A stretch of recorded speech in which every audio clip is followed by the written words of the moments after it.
Since the beginning of the Brexit transition period negotiations, both Boris Johnson and the Brexiteers taking part in those discussions have threatened to walk if they don't get their way.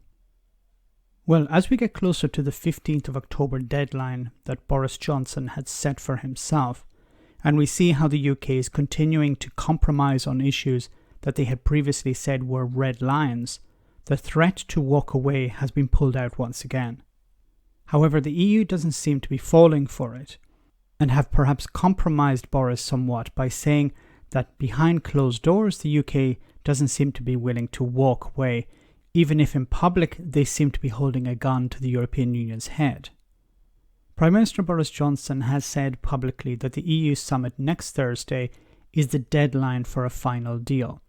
He said in September that without an agreement, it would be time to, and I quote, accept and move on. Now, David Frost, the UK's chief negotiator, has also made similar comments during a parliamentary hearing just a few days ago.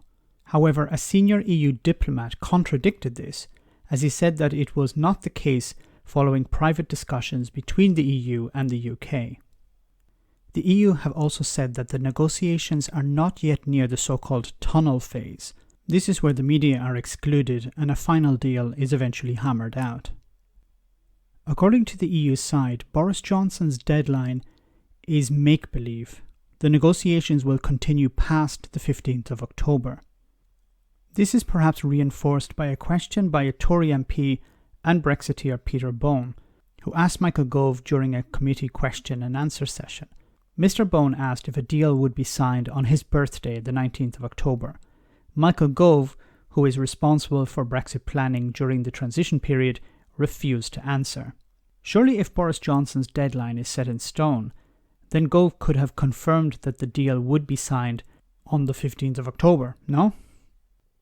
David Frost had suggested a few days ago that progress was being made on state aid and fisheries, and that these were the biggest stumbling blocks to an agreement that would be put in place by the end of the transition period. However, the EU and some member states contradict this. France, Spain, Belgium, the Netherlands, Ireland, Denmark, Germany and Sweden have a particular interest in maintaining the status quo when it comes to fishing quotas and have not offered Michel Barnier any flexibility on this issue. The negotiations are nowhere near completion, no matter what Boris Johnson or David Frost say. It's possible that some issues may be resolved before the end of the transition period, but others will need to be hammered out in 2021. This would mean that the UK would get some sort of bare bones deal. This would be less than ideal for the EU, as they have always wanted something clear-cut with the UK, none of this messing about. This is why they would have preferred to extend the transition period. However, of course, this will be worse for the UK, as they will leave the transition period with a deal in name only. It may mean that Boris Johnson gets to pull the wool over the eyes of the British people for a while, but they will soon find out what this deal has in store for them. Let me know in the comment section, guys, what you think. As always, your comments are greatly appreciated. Thanks a lot.